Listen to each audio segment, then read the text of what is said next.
Jadi Noel setelah ini gitu ya, ya dia harus minimal izin lah atau apa pemberitahuan gitu kepada komandan gitu agar dia bisa beraktivitas dengan baik setelah ini, bisa beroperasi dengan sempurna di lokasi yang sudah ditentukan misalkan gitu ya. Ada penugasan DPP Kadrun Jakarta misalkan atau di mana gitu ya. Ya pokoknya izinlah kepada komandan gitu supaya nanti bisa mendapatkan posisi yang lebih baik. Ya misalkan jadi wakil komandan Kadrun, mana tahu gitu ya. Alhamdulillah kan wakil komandan gitu.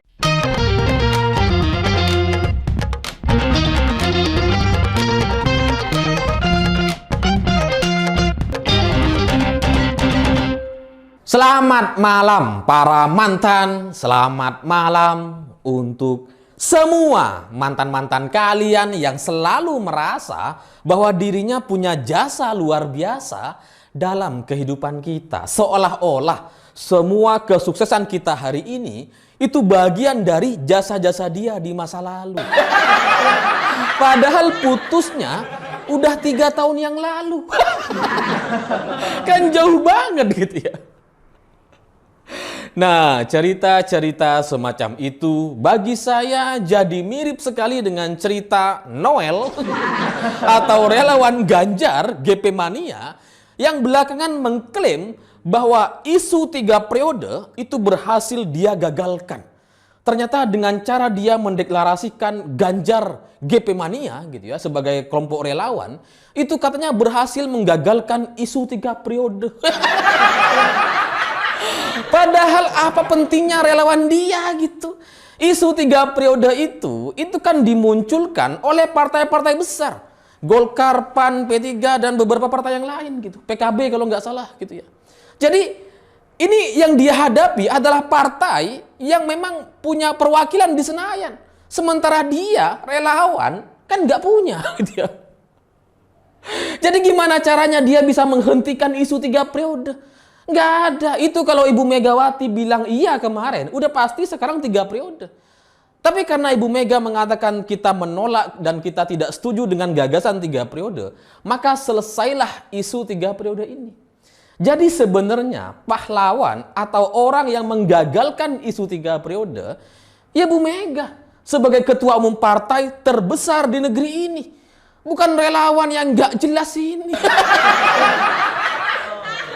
Jadi jangan ngaku-ngaku lah gitu ya.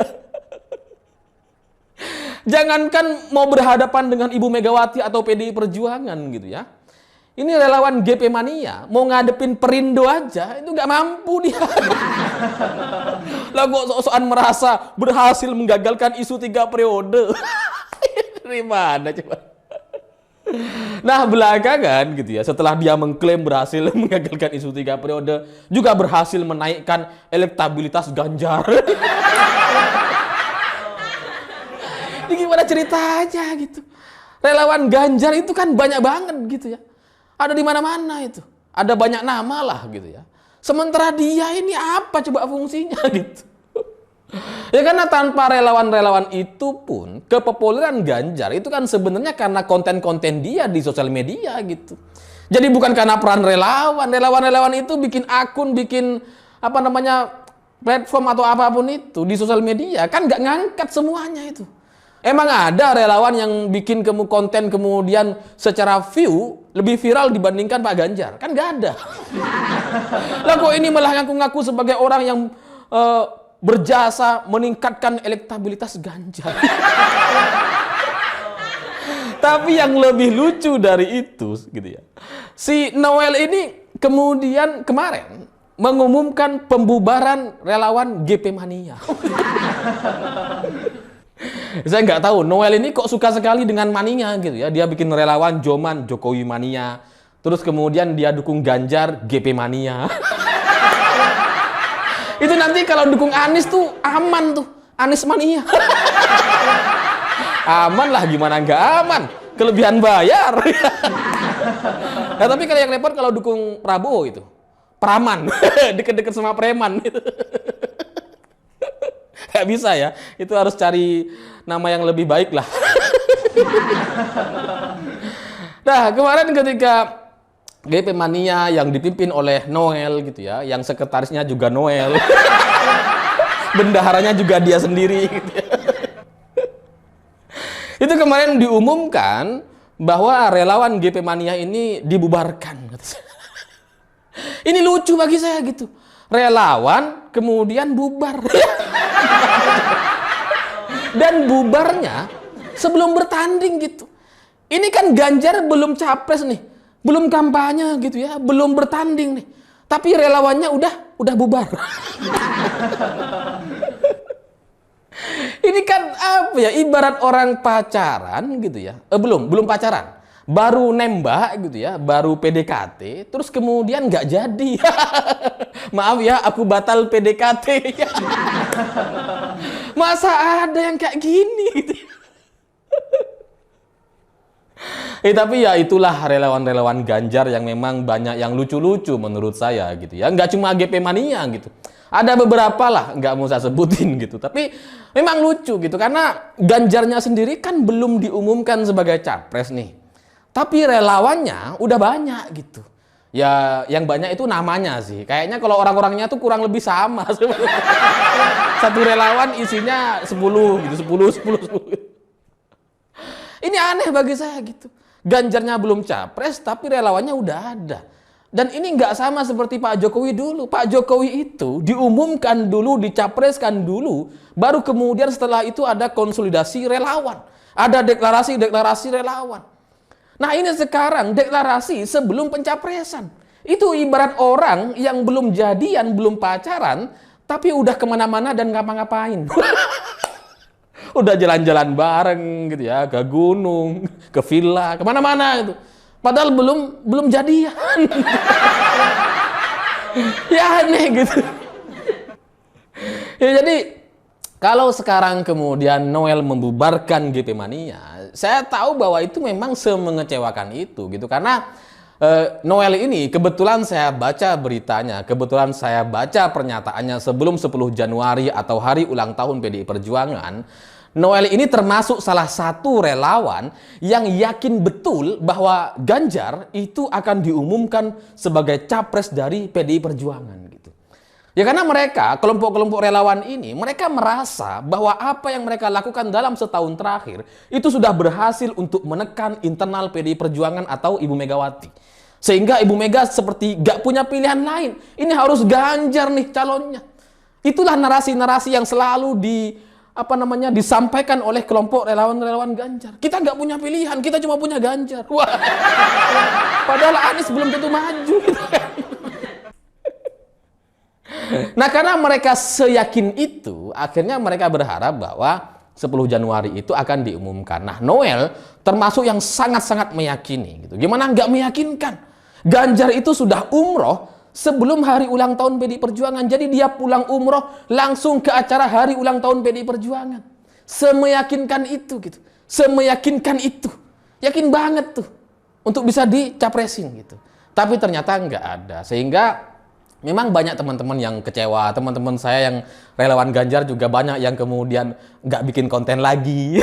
Udah jarang bikin konten Ganjar lagi gitu ya. Udah mulai takut atau mulai kecewa atau gimana nggak tahu gitu ya. Yang sekarang mulai nyerang-nyerang PDI Perjuangan gitu ya.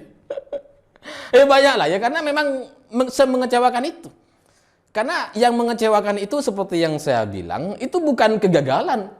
Ganjar gagal diumumkan itu bukan nggak mengecewakan itunya gitu. Yang mengecewakan itu adalah tingginya harapan. Karena mereka berharap terlalu tinggi gitu ya. Relawan-relawan yang sudah kemana-mana sosialisasi gitu ya, itu kan harapannya tinggi sekali itu. Sampai Ganjar umroh, khusus umroh, kemudian berdoa di Mekah, di Ka'bah, ini kan luar biasa pengharapannya gitu. Memberikan harapan luar biasa kepada para relawannya gitu. Karena ketika Ganjar umroh, saya tahu betul, teman-teman saya sudah yakin ini 100%. Kalau bisa 101% katanya. Pasti Ganjar diumumkan besok. Ternyata Bu Mega nggak baca apa-apa. Nggak mengumumkan apa-apa. Sehingga inilah yang kemudian membuat beberapa relawan itu kecewa. Nah, salah satunya yang unik, ini cuma Noel gitu. Karena kalau yang lain kecewa, kemudian nggak bergerak lagi sekarang gitu, karena keterbatasan logistik gitu ya. Kalau yang lain-lain kan relawan-relawan itu sudah ngerem tuh, sudah mengurangi aktivitas. Ya karena logistiknya udah sampai 10 Januari aja itu. Setelah itu mereka mau negosiasi lagi gitu. Tapi karena 10 Januari tidak terjadi, akhirnya logistik kepotong nih. Sampai akhirnya diumumkan nanti. Nggak tahu Bu Mega mau ngumumin kapan, nggak tahu kita. PD Perjuangan juga bilang kita tunggu momentum. Ada yang bilang Juni, ada yang bilang Juli, terserah nggak tahu kemana gitu. Tapi pada intinya ini lama gitu. Dari Januari, Februari, Maret, April, Mei, Juni. Lama. Nah ini kan butuh logistik yang cukup besar selama 4 atau 5 bulan ke depan gitu. Nah relawan-relawan yang nggak punya logistik akhirnya mereka nggak bisa ngapa-ngapain gitu. Nah Noel ini termasuk yang agresif gitu. Nggak dapat logistik lagi gitu kan. Udah nggak ada dukungan pendanaan gitu ya. Sehingga ya dia coba membubarkan diri gitu. Karena aktivitas relawan yang terjadi di mana-mana bikin bantuan, lomba, hadiah jutaan rupiah itu dari mana duitnya? Dari mana duitnya? Dari mana duitnya? Dari mana duitnya? Kayak Ustadz sebelah. Ya kan pasti ada donaturnya. Kalaupun sumbangan, ya pasti sumbangan bersama-sama. Nah pertanyaannya itu kan mau sumbangan sampai kapan mereka? Nah ketika 10 Januari ini tidak terjadi pengumuman, yang sumbangan, yang ngasih donasi dan sebagainya, itu akhirnya ya terhenti gitu. Mereka merasa ini perjuangan sampai 10 Januari aja. Tapi setelah 10 Januari ternyata nggak ada lagi, mereka nggak bisa menyambung kehidupan itu. Sehingga Noel memilih membubarkan diri untuk sebagai sebuah penegasan bahwa setelah ini nggak ada aktivitas lagi gitu. Cuma lucunya setelah dia membubarkan diri, dia malah membuka peluang untuk mendukung Anies Baswedan. Ya dia nggak cuma nyebut Anies sih, dia nyebut Prabowo Subianto juga gitu. Kalau Prabowo itu masih masuk akal lah di kalangan banyak orang gitu ya. Ya karena Prabowo sudah masuk sebagai menterinya Pak Jokowi gitu ya. Meskipun menurut saya pribadi saya nggak setuju dengan itu gitu ya. Sulitlah untuk menerima Prabowo sebagai capres gitu ya. Meskipun dia sudah magang 5 tahun di kementerian, saya pikir ya dia nggak ngapa-ngapain juga gitu. Jadi ya aneh gitu kalau kemudian ada relawan Jokowi kemudian dukung Prabowo. Mungkin bagi sebagian orang itu masih bisa diterima. Tapi yang paling pasti tidak bisa diterima adalah ketika ada relawan Jokowi justru mendukung Anies Baswedan. Aneh gitu. Relawan Jokowi tapi dukung Anies. Udah kayak Nasdem gitu. Ngaku loyal terhadap Presiden Jokowi tapi mendukung orang yang antitesis Jokowi. Kan gak nyambung gitu. Jadi menurut saya Noel ini sebaiknya segera membubarkan relawan Jokowinya juga gitu supaya fokus kepada Anies. Ya karena susah untuk diterima gitu. Ini dukung Jokowi tapi dukung Anies gitu. Dan yang unik dari Noel ini dia terlihat sangat-sangat kebelet. Kebelet banget gitu. Habis bubar langsung kemudian membuka peluang untuk dukung semua capres, Prabowo, Anies, terserahlah siapa. Inilah mungkin yang disebut di pepatah itu gak ada rotan, sumur pun dimasukin. Nah ini nih, pepatah baru. Tapi Noel kalau nonton video ini mungkin dia nggak terima gitu karena saya suka ketawa. Dia nggak suka dengan orang-orang yang suka ketawa. Karena kata dia orang yang membawakan cerita atau berita suka ketawa itu adalah pelawak semua ini. Tapi gimana? Dia lucu. Noel pernah bilang bahwa Munarman itu nasionalis. Munarman kok nasionalis? Relawan Jokowi kok dukung Anies, lucu ini gitu. Tapi dia ketika menyampaikan itu dia serius, dia nggak ketawa. Padahal lucu itu.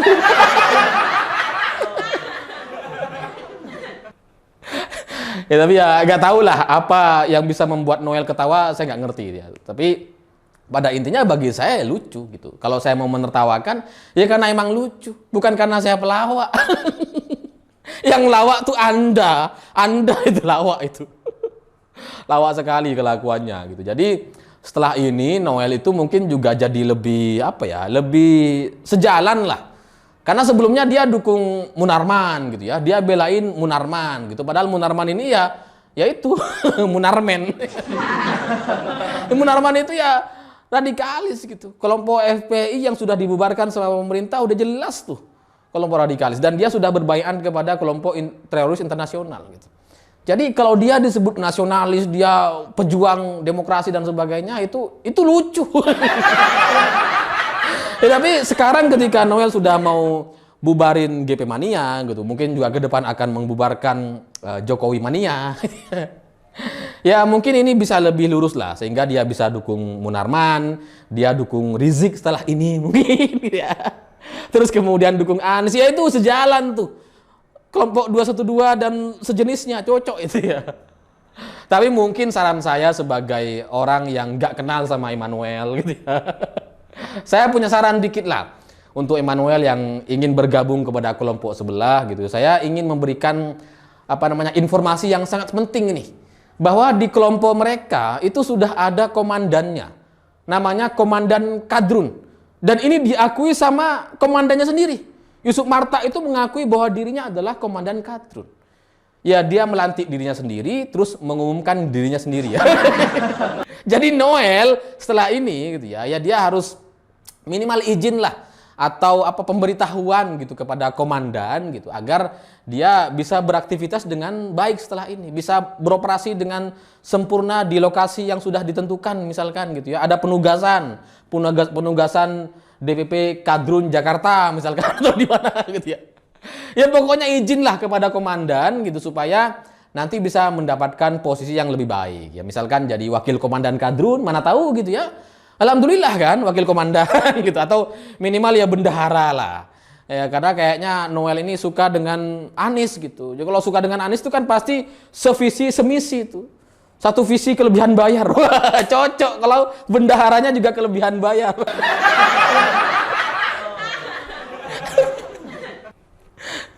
Ya karena Yusuf Martak gitu ya sebagai komandan Kadrun kata.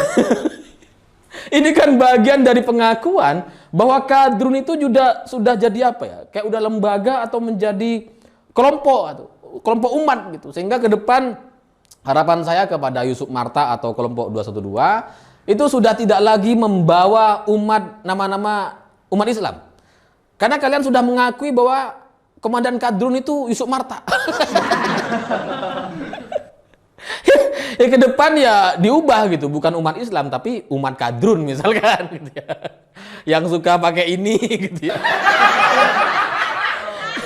Yang komandannya Yusuf Martak gitu. Pilih sendiri saya. Komandan Kadrun.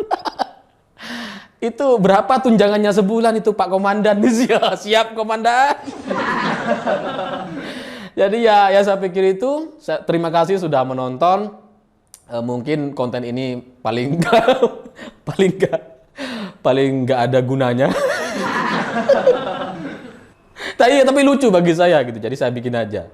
Saya pikir itu. Terima kasih sudah menonton. Begitulah kura-kura.